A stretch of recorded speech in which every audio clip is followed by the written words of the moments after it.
Isang bride-to-be sangkot sa milyong-milyong estafa case? Sa isang victims niya, no, more or less mga 5 million. Sa isang victim lang yon. Nung tinignan namin, siguro hindi bababa ng 10 yung mga naging biktima niya. As per checking nung sa pinsan ko, iba daw ang may-ari ng lupang pinuntahan namin. And hindi daw siya binibenta.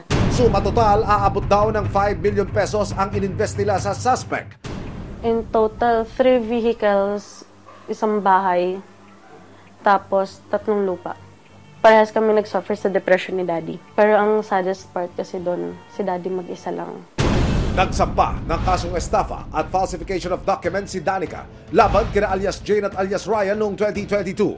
At ngayong taon, lumabas ang 6 na warrants of arrest laban sa mga suspect. Actually, ang information na na-receive namin, nasa bahay lang siya. And hindi siya lumalabas ng bahay. Base na rin sa records ng mga pulis, si ate, hindi pala nadadala. Nang biktima na siya not once but twice. Nagkaroon din siya ng same case or warrant of arrest for the violation of STAPA in 2020. However, ginawa pa rin niya. Nito lamang December 1, ikinasa ng PNP CIDG Bulacan ang isang entrapment operation para mahuli ang suspect. Pero ang suspect natiktikan sa araw mismo ng kanyang kasal. At ang isa pang suspect na si Ryan, abay naman daw. Yung lalaki is accordingly, siya yung accomplice nung principal suspect. Ang CIDG Bulacan huhulihin na ang suspect na madulas at mahusay daw sa hide and seek. Pero ang catch sa kanyang mismong wedding day. Kasal niya, no? Kasal niya this day. Accordingly, ay isa sa mga abay, no? So,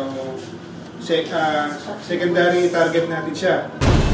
Here comes the bride, Este! Here comes the police! Dinokumento ng PNP CIDG ang aktwal na pagdakip sa mga suspect.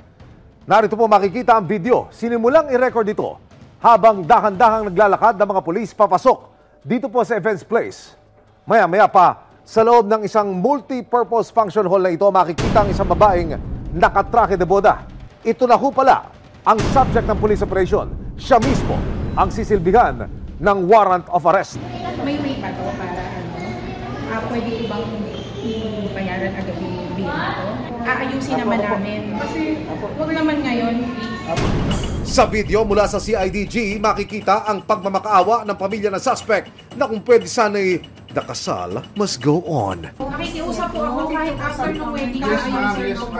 Hindi po ba pwedeng Teka lang. Nakikiusap naman kami, tapusin lang. Pero sana yung okasyon naman tayo.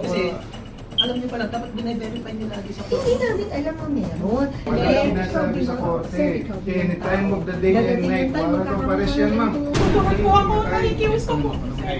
Nagsara na po. Nagsara na po ito. Nakikiusap naman po ako.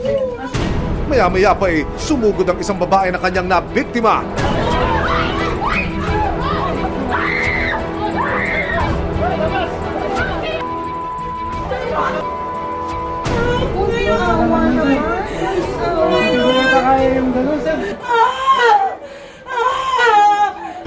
Baka naman patapos na yung event. Mamula po kasi sa batas na pagka ganito may warrant of arrest, kailangan tapusin. Kailangan po may-serve po yung warrant of arrest mo. Meron po kayong karapatang manahimik at magsiwalang kudwa naman po ang kanyang sabihin. Pwede pong gamitin pabor or laban natin niya sa anumang hukuman. Pero habang nagkakagulo na sa loob at labas, maya-maya pa isang lalaki naman ang dumating. Tumpak! Ito na nga ang isa pang subject.